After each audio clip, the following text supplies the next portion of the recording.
from storyflo. This is your daily audio brief for July 10th. Wit here, July 10th. 7 pieces of comedy from the open web. Let's see what stuck. Let's get into it. First, from the Hard Times. Plot twist, Shirtless, jacked Mitch McConnell emerges from seclusion ready to fuck Washington in a stunning upset to rumors that he was dying, if not already dead. Senator Mitch McConnell appeared in public today sporting an incredible physique and a voracious appetite for sex. Washington insiders confirm. That's right, bitches, the Mitch is back, proclaimed the 84-year-old legislator to stunned reporters and colleagues. Bet you thought I was out. Bet you thought your boy Mitch was done. Kicked the bucket. Out of the picture. But nah, I was just on my Machiavell shit. Making moves in the shadows. Watching my enemies reveal themselves. Getting strong. Now I am here to pass laws that disenfranchise poor people. And to get my fuck on. And brother, I am all out of poor people. Who wants to go to Pound Town with the McMaster? Ladies, hell, gentlemen, whatever. When you got a body this prime, you realize we're all just God's children in the dark. Know what I'm saying? Even McConnell's closest allies expressed shock at the elderly senator's recovery and stunning transformation. I had just gotten off the phone, lying to a CNN reporter about recently speaking with Mitch, when there was a knock at the door, recalled Majority Whip John Barrasso. I open it and who do I see but a shirtless, freshly oiled Adonis with Mitch McConnell's face. Before I had time to believe my eyes, he burst into my home, punched me in the face, and made love to my wife. It was the most beautiful moment of my life. Doctors were at a loss to explain McConnell's miraculous recovery. When an 84-year-old gets admitted with heart failure just weeks after a stroke, you don't really expect them to make it out, said physician Dr. Conrad Harty. You certainly don't expect to see them the next day doing push-ups in front of a crowd of swooning nurses and yelling at you to come sit on their back, but that's how it went down. I guess it just goes to show you the power of hate. At press time, sources confirmed McConnell was hard at work drafting an emergency bill to have Kumail Nanjiani deported immediately. Minneapolis new couple Rachel Kim and Tyler Bennett were reportedly blissfully unaware that their relationship would not survive its first game night, with both describing the romance as remarkably easy and natural despite the fact that it was only hours away from collapsing entirely, sources confirmed Friday. The post-plot twist, Shirtless, jacked Mitch McConnell emerges from seclusion ready to fuck appeared first on Hard Times. Next, second, from the Hard Times. New couple blissfully unaware relationship won't survive first game night. We just click, you know, we share the same values, communicate well, and just really respect each other, said Bennett, still unfamiliar with each other's remarkably specific definitions of fairness and desperate need to be right. Everything has been so effortless. It feels like we've known each other forever. I could see this one going all the way. Can't wait for game night tonight. I'm really into knowing all the rules. She seems more easygoing about it, but I'm sure that won't be an issue. Game night host and friend, Evan Morales, says he can already see the cracks forming. Things started going south the second someone suggested drawful, said Morales, noting the whole night was simply a series of increasingly personal attacks disguised as playful trash talk. Tyler joked that Rachel couldn't even make stick figures, which clearly hurt her feelings. Then Rachel accused Tyler of giving a psychotic clue during code names before telling him he was being too sensitive. Then after a losing round of Mario Party, they both took a full 50-minute break in different rooms to cool down. At one point somebody broke out a bop it hoping it would cut the tension, but somehow that made things way worse. After that it was obvious they were not making it to tomorrow. Relationship therapist Dr. Melissa Grant explained the risks game night poses to new couples. Early relationships can survive for months or longer on simple attraction and mutual optimism until game night introduces scorekeeping, rule disputes, and passive-aggressive public humiliation, said Grant.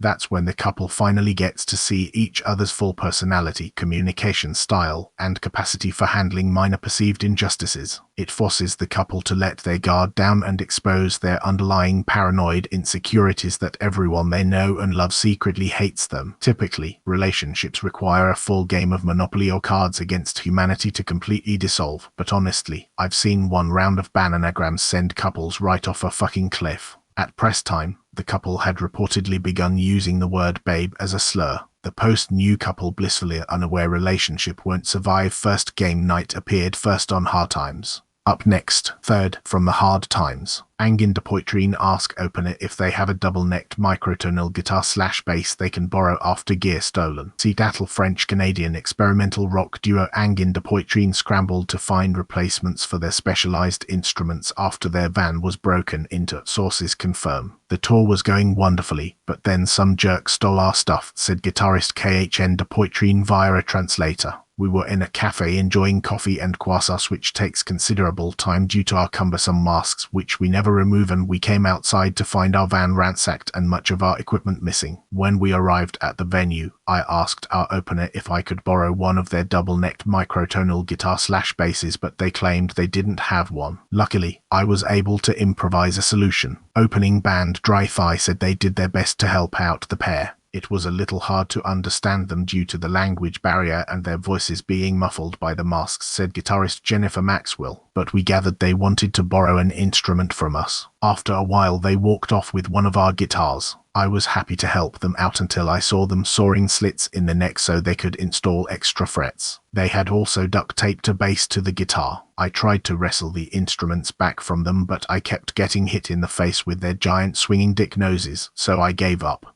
That being said, they put on a good show. Veteran guitar tech Henry Quint always advises bands he's working with to tour with backup gear. Ordinarily, borrowing a guitar from another band on the bill is no big deal, said Quint while winding cables in the proper way. I once loaned a guitar to Evan Dando after he traded his for some dope right before a show. But if you've got customized gear, it's going to be harder to borrow a replacement. One time I was doing tech for a band that opened for Rammstein. Apparently, the airline lost their guitar/flamethrower thing, so they asked if they could borrow one of ours. I had to explain that none of our guitars shoot 30-foot geysers of fire. At press time, a local petty criminal had reportedly attempted to pawn Angin de Poitrine's iconic double-necked instrument, as well as a set of black and white polka-dotted monogrammed luggage. The post Angin de Poitrine ask opener if they have a double-necked microtonal guitar/bass they can borrow after gear stolen appeared first on Hard Times, and then fourth from the Hard Times. Copyright my ass. I'm naming our band the Misfits. There's a growing sentiment about how us white boys aren't starting bands anymore and how it's contributed to the decline in civilization, but that's only half true. We are starting bands, but in my view, it feels like all the good names are already taken, and I'm not about to degrade myself and name our band after something that already exists but spelled wrong, like soup. So I'm saying fuck it. I don't care if the name is already taken, popular, and heavily copyrighted. We're calling ourselves the Misfits. Is it crazy? Definitely. But what could be more subversive and attention-grabbing than naming ourselves after the most famous horror punk band of all time? Though, just to be clear, our sound is more of a garage punk, surfer rock vibe, so it's not like we're completely copying Misfits. I think we can get away with it on a technicality, although we do have one song about vampires.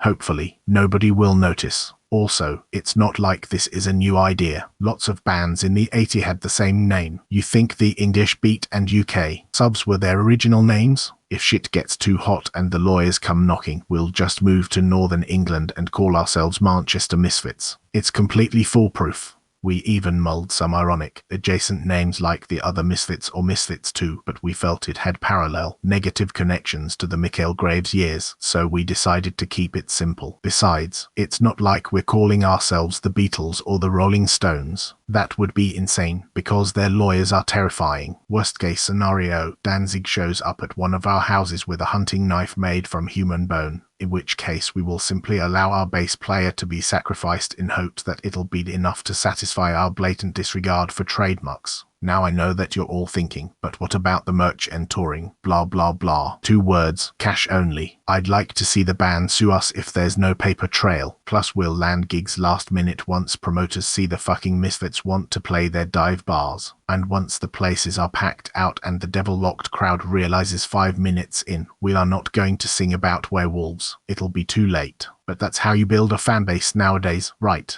The post copyright my ass. I'm naming our band the Misfits appeared first on Hard Times. Next. Jesus, do I need to blow up everything myself? Dylan Raver chalk package. A massive legislative incompetence takes away health care. Massive legislative incompetence brings it back. Tad Bardi solution deploy good. My condom was starting to wear out. Gabriella Matayat pudding package of the POS. Planned Parenthood regains federal funding appeared first on The Onion. 5th from The Onion. Planned Parenthood regains federal funding. Planned Parenthood regained access to federal funding for non-abortion care after a ban in the One Big Beautiful Bill Act was not renewed, the result of Republican legislative priorities being directed elsewhere. What do you think? Up next, 6th, from McSweeney's Internet Tendency. President Trump's mind is too advanced to be constrained by reality. We had 111 missiles shot by the Islamic Republic of Japan. They were shot at the aircraft carrier, Trump said, inventing a new government and confusing Japan with Iran. The new republic. The White House would like to address the malicious rumors that President Trump is showing signs of cognitive decline. Nothing could be further from the truth. What some have mistaken for confusion is actually a revolutionary new style of executive thinking that refuses to be imprisoned by cause and effect, which the president has correctly identified as a Marxist concept invented by woke Islamist radicals. The president's mind doesn't merely think outside the box. He reinvents the box as a more effective triangular shape,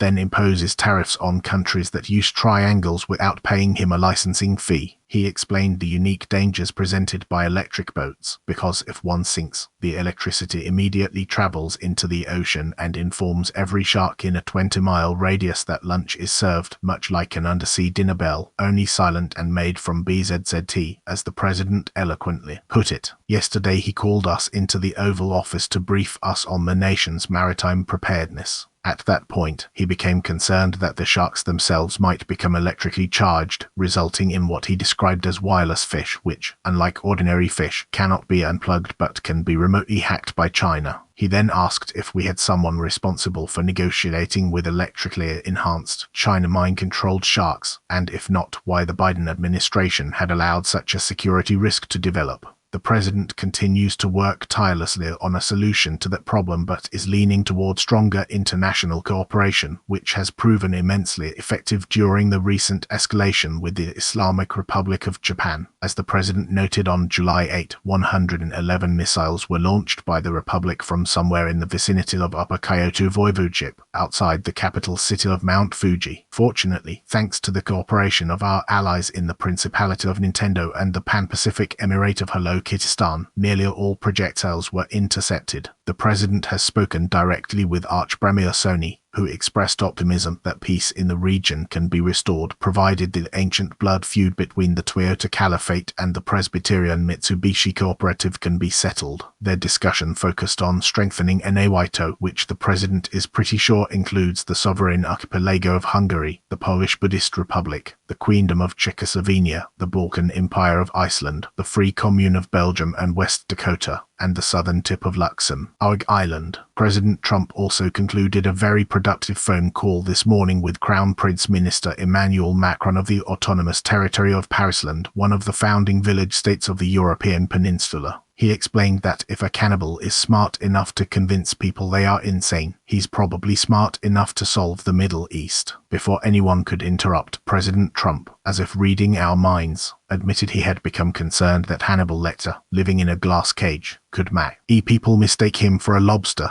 while navigating the complex, wireless, shark-filled waters of global geopolitics. The president assured us he is constantly consulting with experts like Dr. Hannibal Lecter, whom he regards as one of our country's most underutilized thought leaders. That's precisely the kind of security risk that Office Manager Kim Jong-il of the Democratic Royals Parish of China would immediately pounce on, our wise leader said, despite him being my best friend who I love and respect dearly. The White House would also like to put to rest the media's dishonest attacks on the president's understanding of wind turbines. No one understands wind turbines better than President Trump, and therefore no one better understands their hidden dangers. During last month's energy briefing, he expertly explained that, in the long term, windmills consume too much wind, forcing fresh wind to be imported from Canada at tremendous taxpayer cost. This, he said, is why particularly windy days are always followed by calm ones, because America has temporarily run out of wind. His plan to provide emergency relief wind via specially trained big bad wolves huffing and puffing is currently undergoing feasibility testing at NASA. We hope these very normal explanations ease your confusion. Again, President Trump is not experiencing mental decline. His consciousness is simply operating at such a breathtaking speed that reality sometimes fails to keep up with him. That's the 7. The joke is, you came back. Same time tomorrow.